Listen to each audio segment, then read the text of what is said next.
Hello, all of you beautiful people. My name is Lydia and welcome back to my channel. This is a place where you don't need to start rich to become financially free. I'm going to give you all the information you need to know on the recent class action lawsuit against Celsius Network LLC and its executives. Before we get into the video, how was your weekend? I rebalanced my portfolio this weekend and I took some profits. So let me know how was your weekend in the comments below. I'd be happy to hear about it. Also, I have an announcement to make before we get into the details of this class action lawsuit, is that I recently released my technical analysis mini course here on YouTube. Let's talk about the fact that I don't have anything to sell you. I'm just here to give you free information and you can go check that out.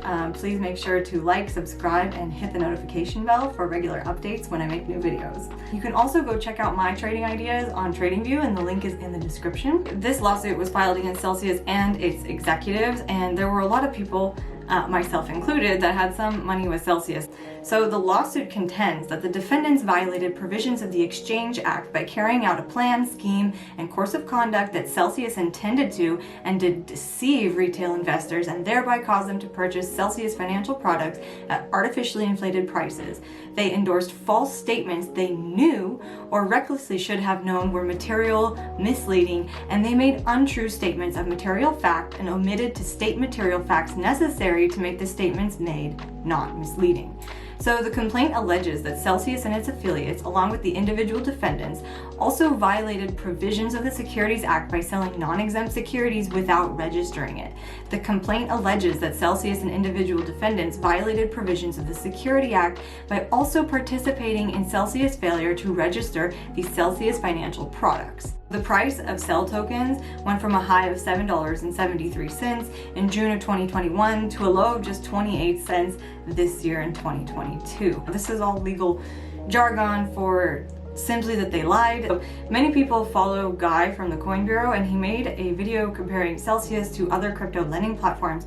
And without saying it, he kind of implied that it is the best option. Now, I'm not blaming him for actually making that video at all. In fact, he was misled just like the rest of the professionals and investors in Celsius that believed that these products were highly collateralized and that they would be able to withstand the high volatility of the crypto market, which turned out to be false and misleading, which is why this claim and this lawsuit is most likely going to be successful. The best thing Celsius has going for them right now is that Ripple is interested in buying their troubled assets. As you all know, Celsius filed for bankruptcy and they need someone to bail them out. So this could be a good sign for investors.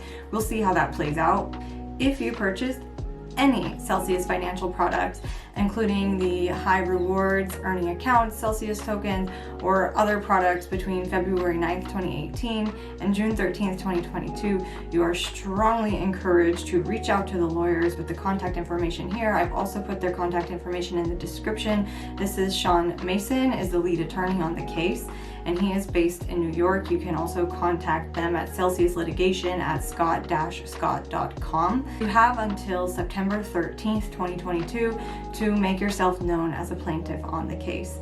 Now, why is this also targeting the executives of Celsius? Well, as you may or may not know, the CEO, Alex Mashinsky, has a net worth of over $3 billion according to Forbes in 2019. However, the number is still not yet actually confirmed. But with that being said, the people who have been in control of Celsius are having a massive financial benefit and have lined their pockets quite well from their other past successful business ventures. That the executives should also pay the price in helping their customers of this company get their money back and make sure that this business is able to close on a good note. This is an interesting question. You can let me know what you think in the comments about holding executives and CEOs personally liable for business failures, because they tend to also benefit the most from business successes through large bonuses and fancy vacations and things like that. So just be curious to hear what you think in the comments below. Let me know. With that said, I made a video talking about, a smart modern saving strategy, and I did focus on how much interest you could earn by lending with Celsius, and unfortunately that is clearly not how things worked out. However, there are lending and staking platforms that have been very successful, so just keep that in mind. If you do see that video, or if you are interested in looking for other ways to stake and earn rewards on your crypto, don't be too discouraged by what happened with Celsius, but take it more as a cautionary tale that if you don't own the keys, it's not your crypto. So get a hard wallet, take it off an exchange. I'm gonna make another video in the next few weeks talking about how to diversify your portfolio, how much money you should have safe, how much should be in high risk investments, low risk investments, and medium investments, and what all of that actually means. So anyways, this video is getting kind of long. I really appreciate you for all of the support on this channel. It's really growing, and I look forward to seeing you in the next video. Thank you so much, and have a great day. Bye.